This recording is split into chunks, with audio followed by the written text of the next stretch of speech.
Okay everybody, we just did a little flight on our 262 and we rotated too early and flipped it, but one of the guys over here had some extra CA glue, so we glued it back up. We have a successful flight video on this one now. It's our third flight with it, well, actually second. The first one flipped over. And now today we're going to be flying the Canberra, the 30mm. So this one flies pretty well. We have an update to the CG because the original posted CG in our design was tail heavy and it flew fine, but it just made it a little harder to control. So this thing is just printed out of lightweight ASA, which is the best in my opinion because it doesn't melt in your car. And it's got two 30mm fans. We're just running a 3S 1000, but this will be easier to balance with a 3S 1500, or if you just step it up to 4S on 4S fans, it'll be just fine too. So we're going to add a little bit of nose weight since we've got that 3S 1000 in here. So, and this is just the way I do it pretty cheaply. Just throw in this little battery tester and my other battery tester and put a little tape on there to hold that. And you could really just, like I said, put in a bigger battery, that way you get more flight time too, instead of having dead weight like this. But we're gonna do a little quick flight today, so this will be just fine. Just secure that so we don't get too tail heavy if it slides back. Got a pretty windy day today. But yeah, this is one of our best designs. It really just flies great. It's a great flying plane. Can be tricky to land just because it glides too well. For a jet, you would not expect it to fly this well. So check our flight controls. Rudder steering or nose wheel steering looks good. Engines rev up. Cool. And I'll just double check my CG. So for those of you that bought the old files, old CG was on this mark here.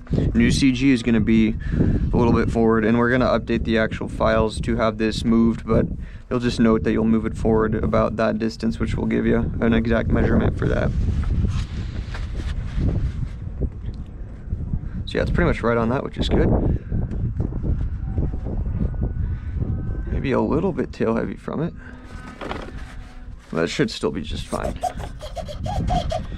Alrighty.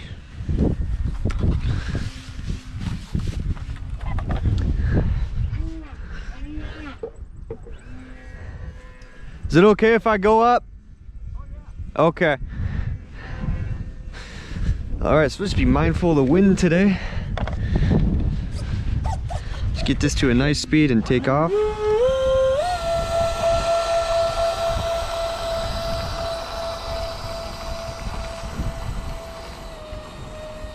Alrighty.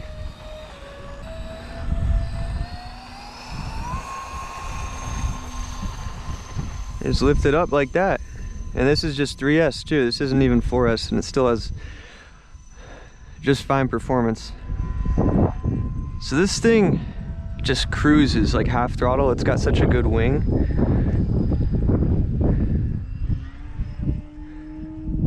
So we're not even using much throttle here. It's definitely still a little tail heavy. I did not have the dead weight push forward enough, but it still flies fine even with that. This thing's pretty tolerant to being out of CG limits, but if you're more nose heavy, it gets easier to land, and you'll see in a second here when we do a landing it'll get a little harder just because of that. But it is a very efficient flyer. We'll do a little high-speed pass into the wind, so it won't really look that fast, but this thing can get moving even with just the 3S.